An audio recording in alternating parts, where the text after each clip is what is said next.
Hey everyone, welcome to WitchSlapped, the PopWire after show for SYFY's SurrealEstate. My name is Rowell, and today we have a special co-host. Hi, I'm Jennifer. Stay tuned. Nice to be back with WitchSlapped. It's been a while. Well, about 2 years? No, about a year. All right, so we're gonna get right into it.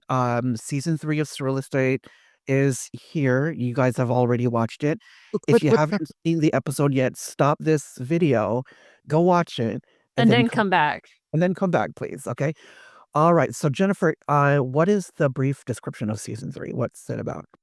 So it's the Supernatural series returns to find the Roman Ireland team 3 years after the events of season 2. That's a pretty good, time jump.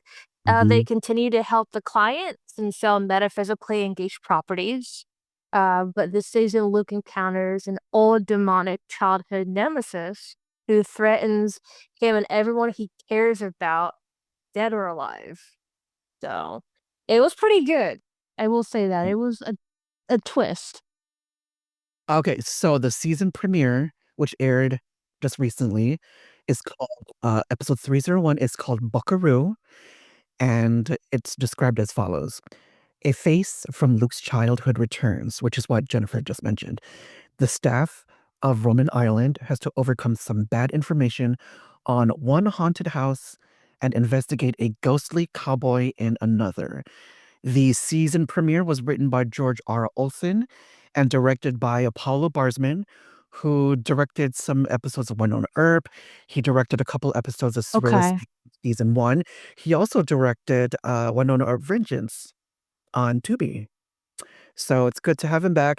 He is, I believe, he directed the first 5 episodes of this season. So Oh, 3, wow. 5, yeah. So yeah, it's good to have him back. I thought the episode was great. Before we go further, we're gonna do our our Who Said It, okay? So I'm gonna say a quote from the episode, and then Jennifer's gonna try to figure out who said it. Okay? Are you ready? Okay, Knock it out. these aren't people you replace easily. Who said it? And then if you guys know, put it in the comments below who said it. These aren't people you replace easily. Susan. Susan. Oh, August? no. Oh, I don't know. Okay, so it was Lomax, and it's the first scene where they show they're in their new offices. So that's when we find out it's been 3 years since last season, and they've been in their new office for about 6 months. And Luke is telling everyone, well, not everyone. I mean, it felt so empty, right? Remember, there was only 3 of them. There was Susan, Lomax, and Luke. And Luke was talking about how they've tried to find replacements for everyone, but it's very hard. And that is when Lomax says, these aren't people you replace easily. So that was Lomax. Because August is gone, Phil's gone, and Zoe. So, yes. Okay, so I am curious, what was your favorite moment of the episode? It was when Zoe got called in to train the new receptionist. That's my favorite part too. It was funny because she comes in and she's like, "What the is going on?" And so she's like, "Thank you, you're here." And she comes to the rescue. Zoe does, and she's a lawyer now, believe it or not, in the show. And so from all the press releases and like descriptions, we know her last name, but I don't think we've heard her say it before. So it was so cool to I don't know if you caught this, but when she introduced herself to the new receptionist, she goes, Zoe l'enfant. Did you hear that? I did it. Like, Zoe l'enfant. I think she's French or like she has a French background, but l'enfant, l'enfant. That's my word of the day, l'enfant. Okay, yes, but that is one of my favorite moments when she comes in and she's, because, gosh, I really love her character. And one thing I've noticed, I don't know if you've noticed, but Savannah Basley, her name isn't listed as the series regulars in the press releases. So Oh, really? yeah, so it's just Tim Rozon, Sarah Levy, uh Elena Juatco, and Maurice, um, August. yes, August, Maurice Dean Wint. And yeah, so Savannah Basley is not Hmm. she's credited. So my theory is when the producers and writers were writing up season 3, this was a time when they didn't know if Savannah's other show, Reginald the Vampire, was Oh, gonna be. that's right. Yeah, so I guess they didn't know if it was gonna be picked up.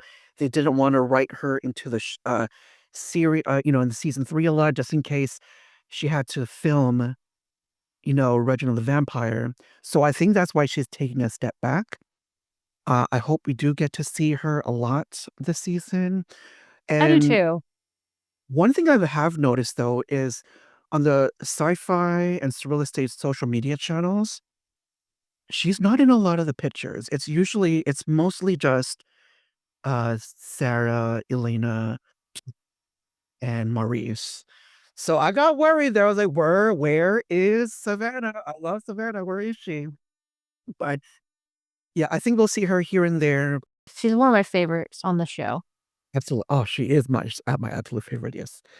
Okay, so another favorite moment of mine is when Susan and Lomax I believe they're in Susan's mom's old house. And they are, Wait, like, that was Lil Max? yeah, Was yeah. it? Yeah. And they're packing, like, they're, like, Oh, God. up to they are, fixing things up to sell it or whichever, and, Lomax asks Susan, "How was the date?" and stuff like that, and then Susan tells Lomax, "My mom and I always swore we'd do this one day, buy an old house, fix it up, drink some wine, hang some drywall, and sell it at an obscene profit." And she says the perfect place never came along until before she got sick. We thought we had all the time in the world. So I guess that means that the mom passed, right? Which is so sad.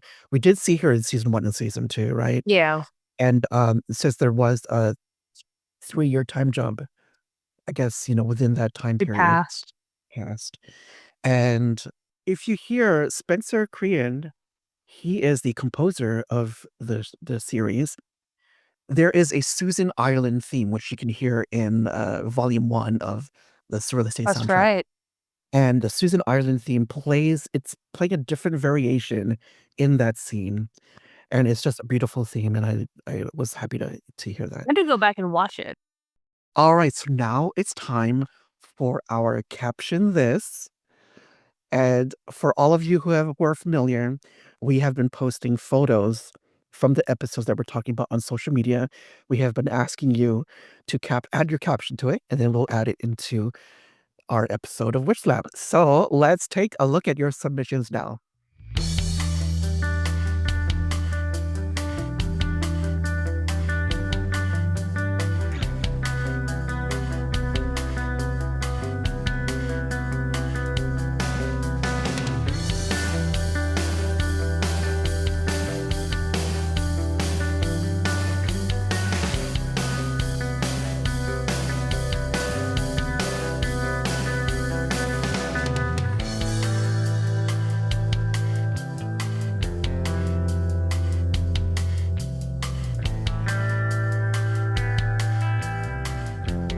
All right, so that was our Caption This. Be sure to follow PopWireNet on all social platforms and keep an eye out for our post where we ask you to caption this. Reply to our post with your caption, and we will include it in our next episode of WitchSlapped.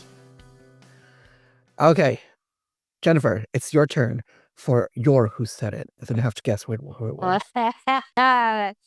Live your dreams. Don't die with them.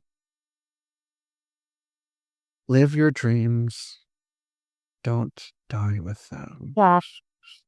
I um, It's the cowboy, I guess Buckaroo? No, not oh, Buckaroo, his dad. okay. Hmm? Okay. Yeah, that's what I was thinking. You know what's so funny about that? I gotta say, it was kind of hilarious because throughout the whole episode, he's like, "Where's my buckaroo? Where's my buckaroo?" And at the final scene, he's like, "You know, when I was your dad," you know what I mean? There was a big change in his character, the whole episode. "Rrr, rrr, rrr," and then I meant, you were you know what I mean? Do you know what I'm trying to say?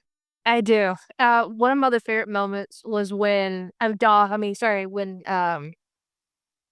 oh my goodness, Tim's character, Luke, when he's in the house and the cowboy, they're like having a high noon, standoff, and I half expected Tim to do something as Doc for a split second.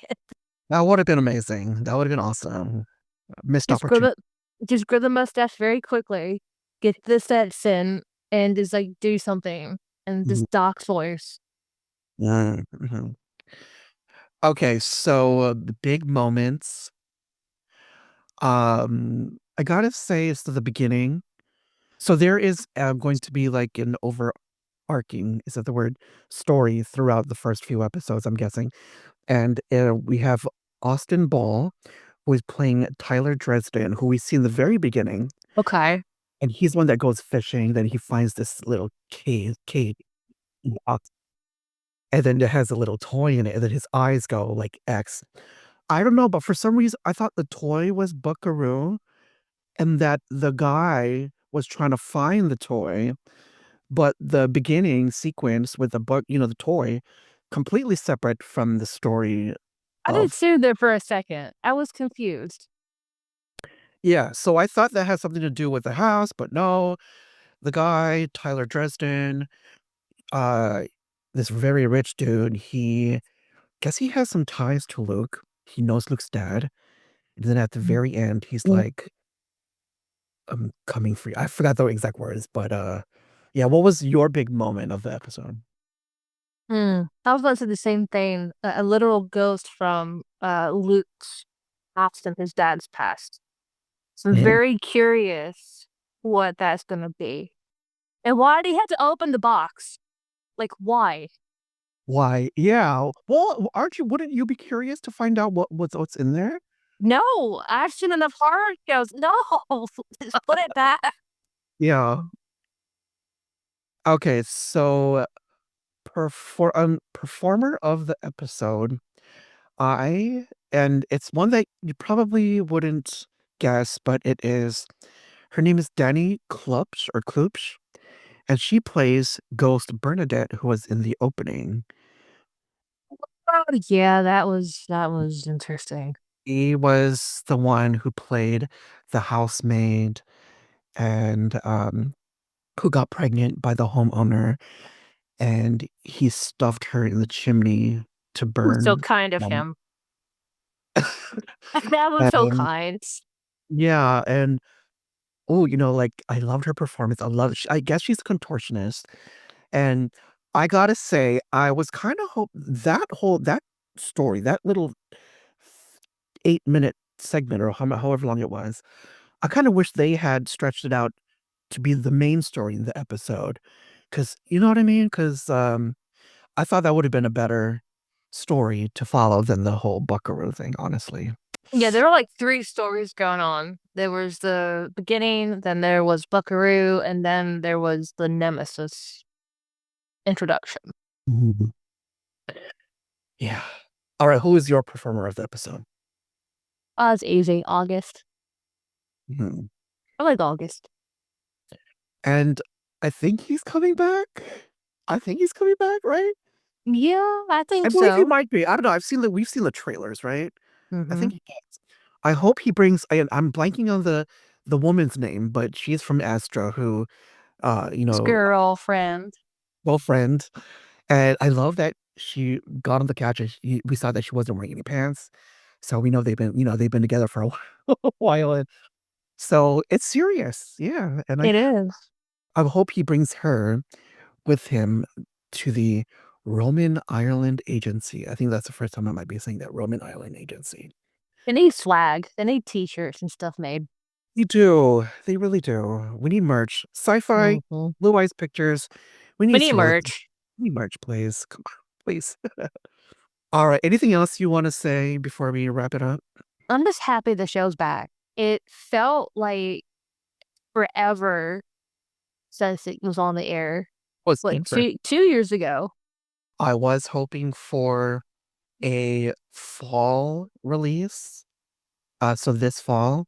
That way, Blue Eyes and SYFY would have the opportunity, hopefully, to bring the show to Comic-Con in San Diego because Mhm. SurrealEstate is such a perfect show for Comic-Con, you know? And a lot of cast members are familiar with Comic-Con. Tim Rozon, he goes for it on a herb, and he went for it last time. And, yeah, it's so sad because, one year there was a writer's strike. Second time there was COVID. Actors. Yeah, the actors strike, everything, so they never had an opportunity to go to Comic-Con, and I think, they would've had a great reception, and I'm sad that they didn't go to WonderCon, which is actually going on right now as we record this. I want Yeah. Anaheim. Alright, so, thank you everyone for watching. Yes, thank you. Be sure to follow PopWireNet on all social media platforms, check out Jennifer's website, stay tuned. I'll put a link in the comments below. I also want to mention that we have partnered with SYFY to bring you weekly exclusive sneak peeks. Really? Okay. So, subscribe. So subscribe to this YouTube channel because we will be releasing exclusive sneak peek clips every week. We've done it the past 2 seasons. We're doing it again this season. So keep an eye out on our social media accounts and also right here on our YouTube channel. All right. Thank you very much, everyone, for Yes, watching. thank you And guys, and welcome thank you, back. Jennifer, for joining me. My pleasure. Meet us again very soon. And we will see you next time. Bye, guys.